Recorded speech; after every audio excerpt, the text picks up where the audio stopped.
Hello, everyone. We are at the 2025 Courageous Leadership Colloquium at the University of Olivet. We're at session number 8. Trust is the currency of courageous leadership. And hosting this conversation is Holly Hartman. She's a brand and community strategist out of the Louisville area, and she is going to share with us some ideas about how trust can help us build our relationships and our leadership ability. She will suggest that trust underpins all collaboration. Without trust, even the boldest vision will fall flat. It allows teams to unlock their full potential, and we're going to learn about the 8 collab currencies which are going to help us to build trust in different ways. And they're actually different denominations of value that flow through the relationship and partnership that we work on with everyone that we lead and who lead us. Holly, as I said, is a brand strategist, and she's a community builder who helps leaders design trust-centered ecosystems. She has more than 25 years of experience in sales, marketing, and movement building. And so she developed the Collab Code, a framework that supports equity-informed collaboration and sustainable growth. She works with founders, organizations, and visionaries to align strategy, structure, and storytelling, scaling their reach without losing their roots. Her work centers on trust, alignment, and shared values as the cornerstones of courageous leadership. We're so excited to have Holly here with us as a partner in this effort for everyone to build their courageous leadership. Holly, welcome. Thanks for joining us.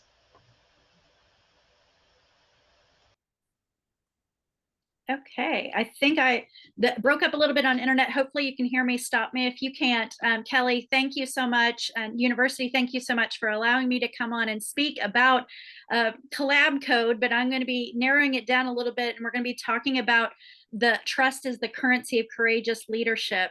And we're focusing on that. Kelly, can you hear me pretty good? Yes, I sure can. Okay, fantastic.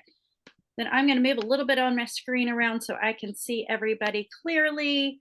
And so today we're going to talk about how capacity, currency, that last. Just really quick, my name is Holly Hartman. I'm a brand and ecosystem strategist and multi-venture social impact entrepreneur. I was NABO Business Owner of the Year in 2025. 20 years plus in marketing, sales, branding, strategic partnerships. I've had over 250 different collaborations, and I'm the founder of multiple ecosystems, multiple groups online and in person. And so I've done lots of collaborations, and a lot of the background as a trauma-informed leader. What I have created is equity-driven, emotionally intelligent. It draws the business acumen and also emotional intelligence and packages it in a bow so we can really understand the skills and tools we need to learn how to collaborate. So Collab Code is a larger framework. I'm going to talk just a little bit about parts of Collab Code today, and we're going to be talking about trust in collaboration is going to be the main thing, and how capacity impacts trust. So I'm going to connect with you. Ever been in a collaboration where you realized halfway through you're carrying 90% of the work? So it could have been a group project, it could have been working with a team, it could be that you're on a board or in a business and you said yes because it seemed aligned, but during the course of the process you realized, wait a minute, I'm carrying more than my share of the load. For me, it happened during a women's leadership event I co-organized years ago. My co-lead was amazing. Her energy, it was great. We were ready. But then suddenly I realized every task kept coming to me. Scheduling, design, outreach. At first I told myself, it's okay, I'm just faster. I'm a driver, I'm somebody that does things quickly. But deep down I started to get exhausted and then resentful. And then I was like, is this even a partnership? So it fizzled, not because either of us didn't care, but it was because the trust was quietly breaking. Anybody here relate? I know you can't really put in the chat, but what I found is that it's not necessarily that people aren't willing, It's that it's a capacity problem. And what they're not really sharing is what really do have good intentions generally, but they're not really checking out what they can actually carry before they say yes. So most people think that collaborations fail because of personality clashes. Now that can be true. Misaligned goals, that also could be true. Poor communication or lack of trust. But these are just symptoms. Capacity is often the hidden root cause, quietly driving all of these problems. And it starts to erode trust. So I want to talk to you a little bit about Trust Bank for Collaborative Leadership. When we think, just think about a bank account. Deposits in, draws, and if you add enough deposits, then your bank account grows, just like your trust bank grows. But if you start to take withdrawals out, then that starts to dwindle and shrink, much like if you think about trust as a trust bank. So trust isn't built in grand moments, it's built in small ones, in replies, in the updates, the follow-throughs. And then it can also break in the same way. One missed check-in, one broken promise at a time can start to erode trust and take some of those deposits. So we're going to talk more about what are some of these trust deposits that that you can add in. So think about that when you're thinking about collaboration. Am I adding to the trust bank or am I withdrawing?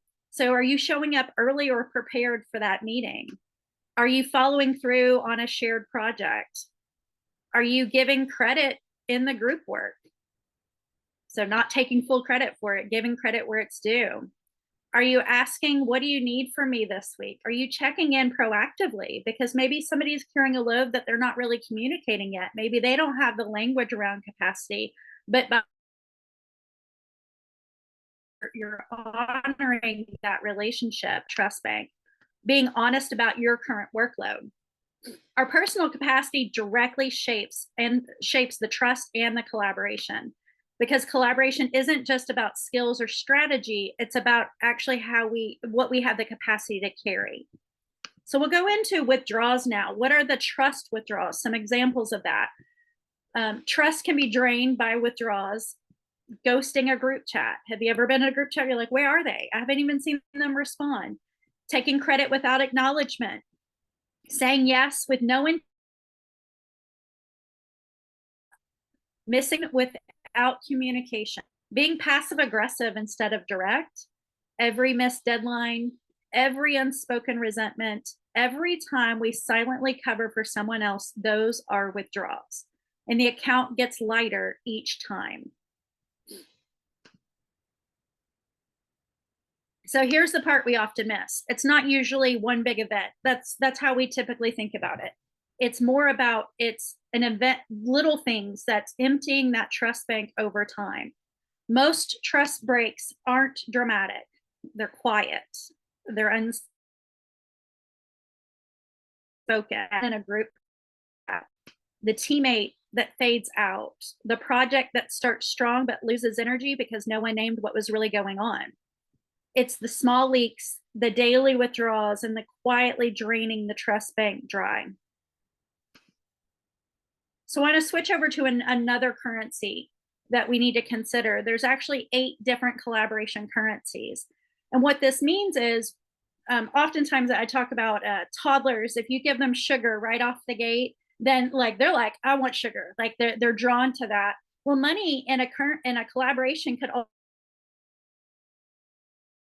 typically the quick answer, but in the grand scheme of things, there's actually 8 different currencies and money is only one of them. So we're going to talk a little bit about that and how trust is the glue to all of these currencies. So I want to show you this. I call it it's like a wheel of life, but it's the collaboration currency wheel. And these are ways that our value flows through a collaboration. Most people are not breaking it down in this way and really considering it in this way. So time is one of the 8 currencies. Your availability to the collaboration. Our skills, we're going from the top down and around the wheel. Your skills are your expertise, your talents, your technical abilities. We just heard about some AI skills, creative gifts. What's your network? Your relationships, your contacts, your ability to connect with others. Resources, your tools, your spaces, your materials, your platforms or systems.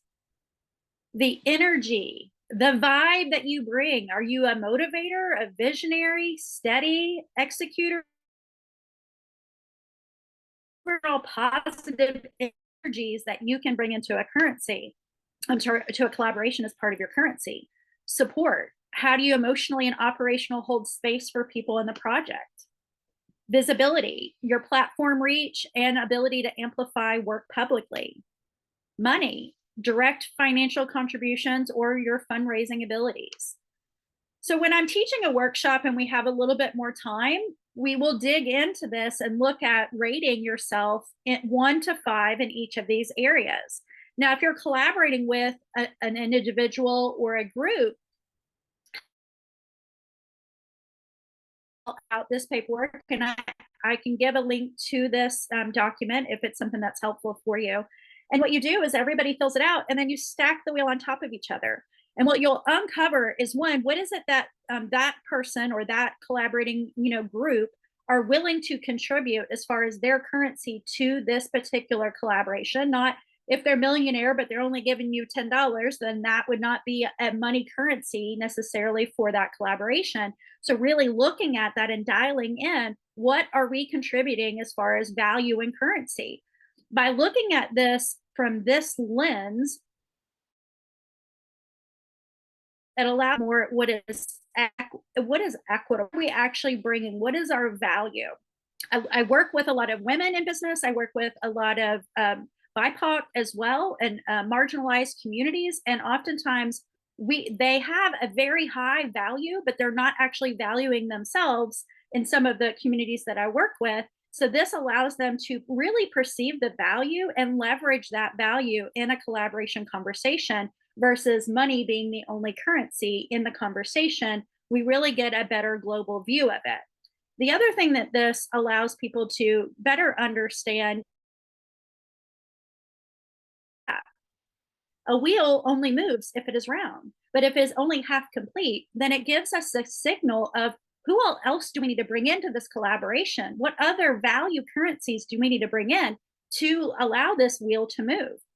So it's a great exercise that allows us to own our currency, our own value as we bring into a collaboration, and also expand and contract and negotiate what that might look like.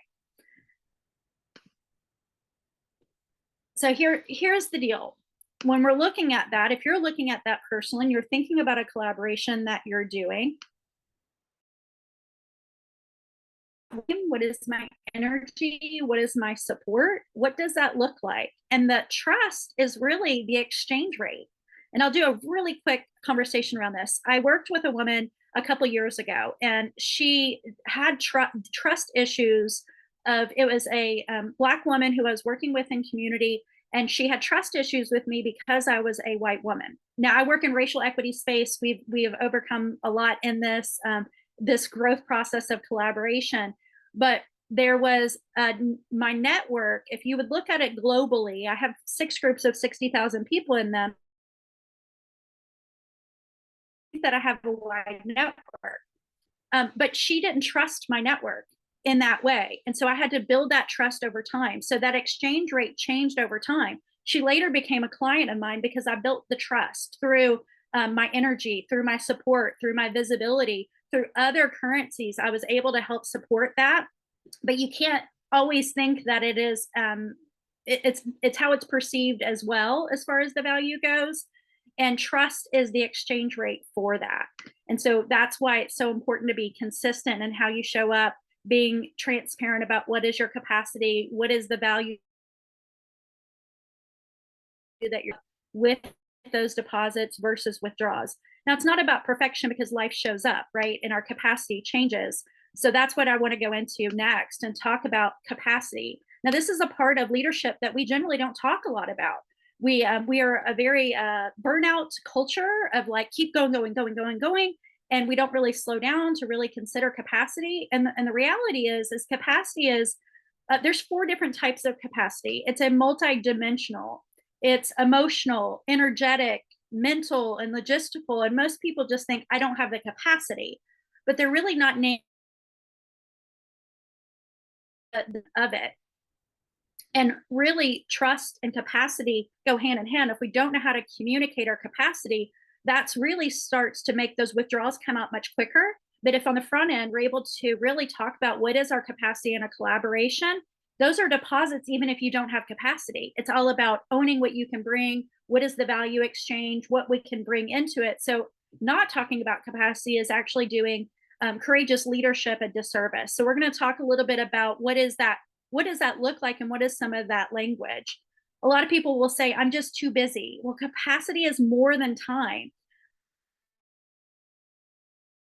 Collaboration just from a calendar overload.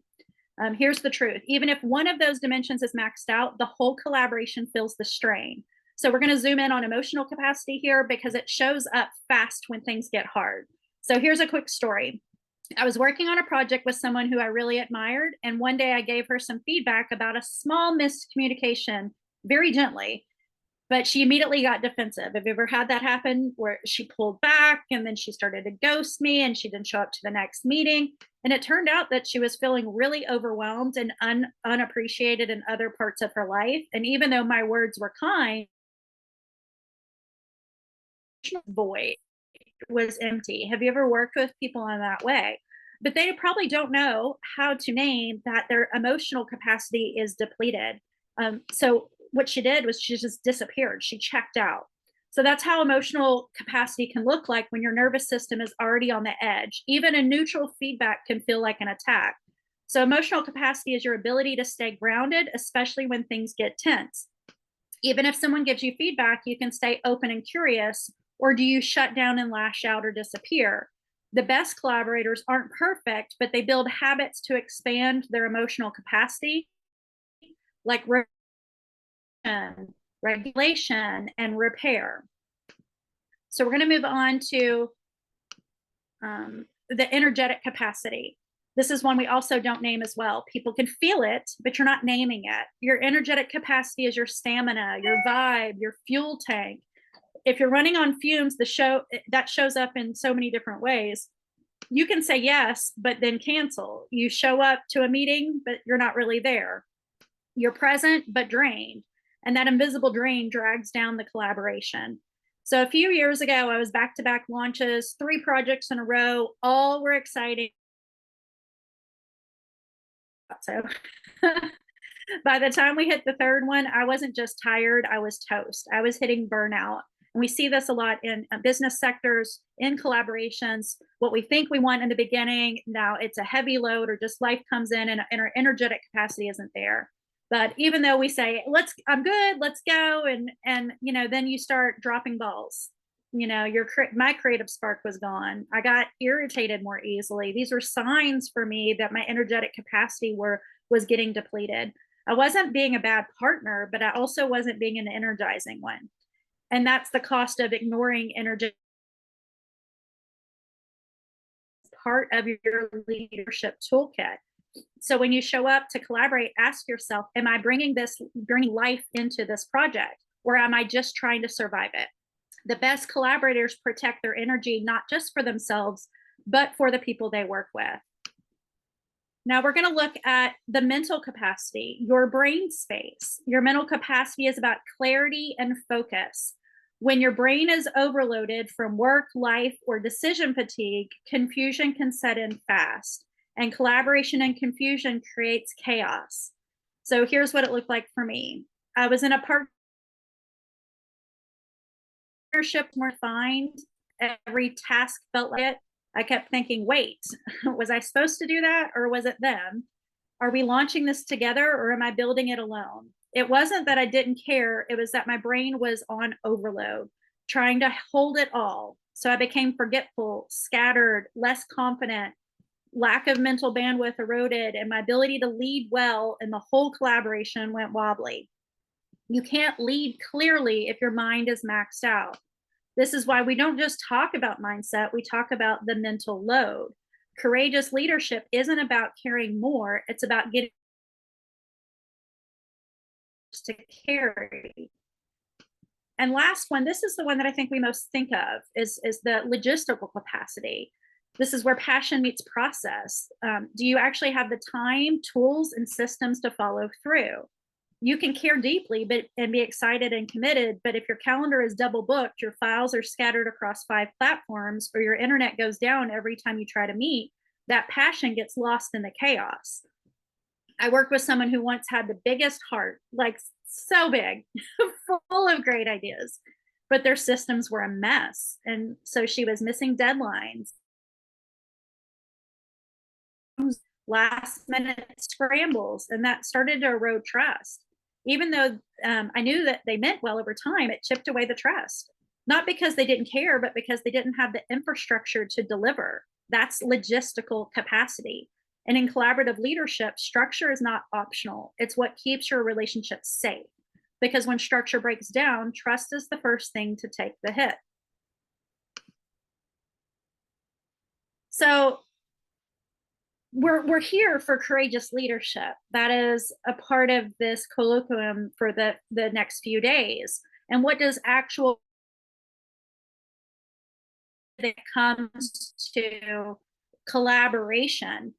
They assess their capacity, they pause, and they ask, can I carry what I'm about to commit to? Can I carry it emotionally? Can I carry it energetically? Can I carry it mentally, logistically? They name their currencies, those 8 currencies that we talked about. They get clear on the value flowing in their collaboration. What am I offering? What do I need? Are we aligned? It's especially when things get hard. They don't disappear. They lean in with clarity, communication, and care. Leadership isn't a one-time act, it's a loop. We get to assess our capacity, clarify the value exchange, build or rebuild trust, then do it again. Repeat every project, every relationship, every season. Each collaboration will reveal new layers, a new stretch point. That's not failure, that's leadership growth.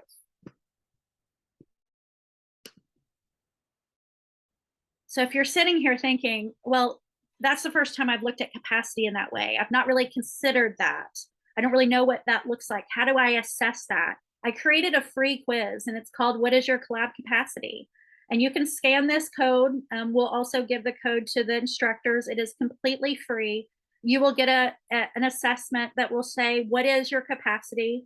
My encouragement is that people will take this quiz before they say yes in a collaboration, to really assess what is my collab capacity in this moment.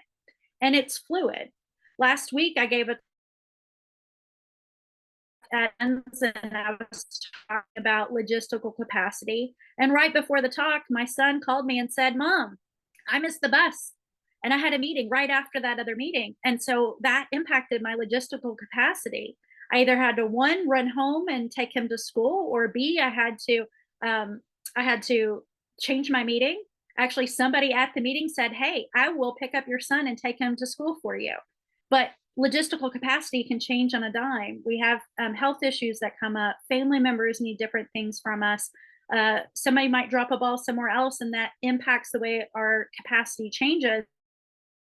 So I'll have midpoint checkpoints on how you can show up in collaboration and really talk about capacity, because that's a part of your trust dynamic, is owning what your capacity is and then being able to clearly communicate to people. That's what builds that trust bank over time.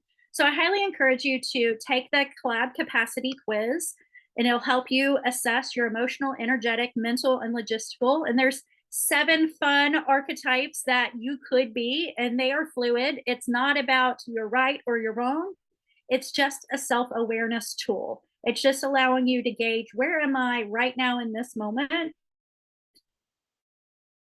I step into a collab, I have all of it is what is needed. And here is just a little bit about me. You can follow me at thecollabcode.com. I'm Holly Hartman on social medias. I would love to connect with you on LinkedIn. My email is here, holly@thecollabcode.com. And feel free to check out, I have another quiz called the Collab Style Quiz. So you are welcome to engage in that. I'm going to come off screen so I can see everybody and be able to answer any questions that you might have. Okay. Wonderful. If there's any questions, I'm glad to talk anywhere around collaboration, collab code, what that might look like. If you care to share an experience of a collaboration that maybe you could have used this beforehand and how that might help you, but I'm open to any questions or feedback. And how am I doing on time, Kelly? You have, oh, that's on Thursday. Looking at my wrong paper.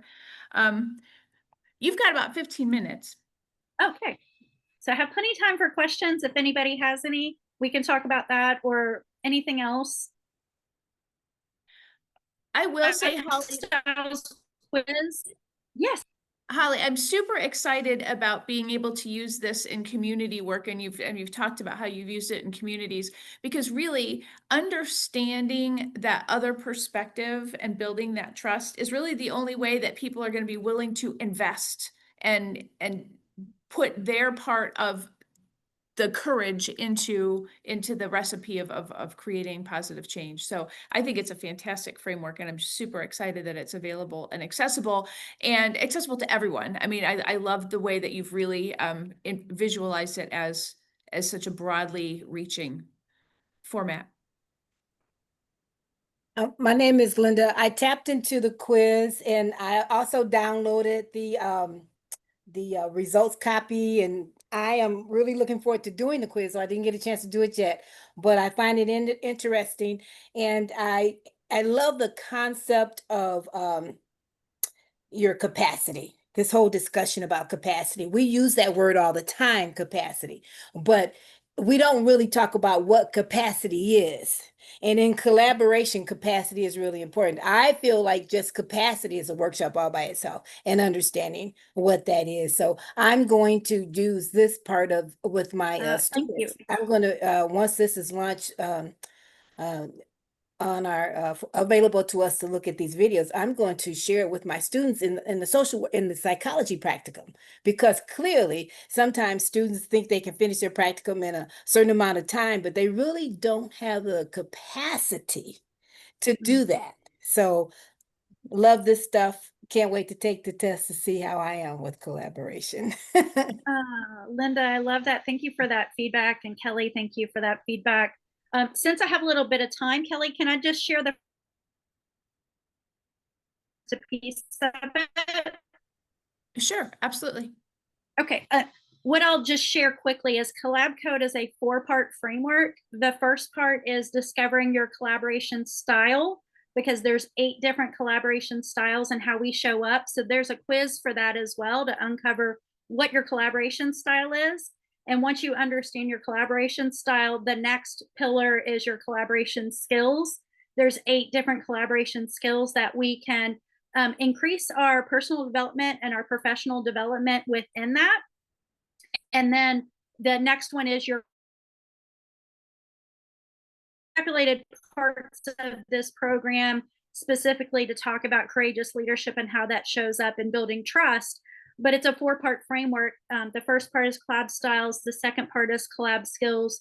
Third part is your collab currency. And then lastly is the collab structure. What does it actually take to create an emotionally intelligent, equitable, and efficient collaboration? And its structure, and it's a common language. So there will be a certification that people can be certified in Collab Code. So everybody has a common language around collaboration. And then from that, there'll be opportunities for trainings to be coming to be even more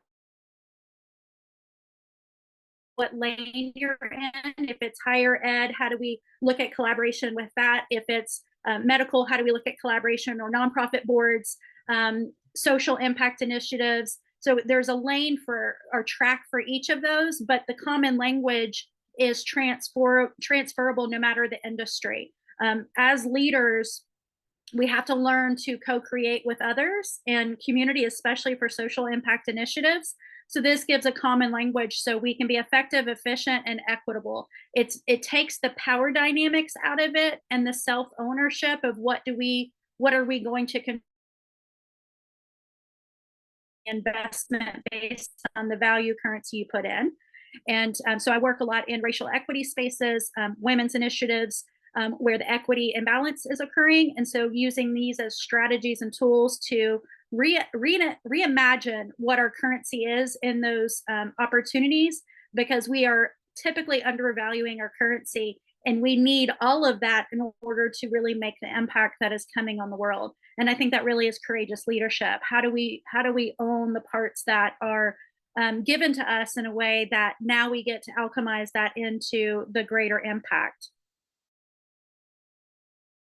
Kelly, I really appreciate your insights and thank you for taking the quizzes. I'm open to feedback on that and how I can best support the entire ecosystem. I want it accessible and available so we can do what we're supposed to do in our zone of genius. I'm absolutely thrilled for our ecosystem that we have this resource now that I think, even, sharing it with our Greek organizations, sharing it with our teams, I think will be really, really beneficial. So we will definitely be sharing this opportunity to learn and grow in our capacity very widely. Holly, thank you so much for taking the time to be a part of our conversations today and for all of the work that you do to create inclusive, caring communities. I see all of the work that you're doing, and it's just absolutely fantastic. Folks, I encourage you to go ahead and I put Holly's LinkedIn link and also follow her on Facebook because she gets involved in some of these really, really cool community activities that I think, it'd be so wonderful to have something like that here. So yeah, I think in terms of a resource for us to be courageous and stepping outside of our comfort zone. And it's, you step outside of your comfort zone every single day. And I'm just like, go Holly. If when I grow up, I want to be brave like Holly. So definitely if you're looking for inspiration of someone who is just willing to put it all out there, I'm honored to be your your online friend. And a colleague with you. Thank you so much. And if there are ways that we can support you, please let us know. Thank you. Appreciate it.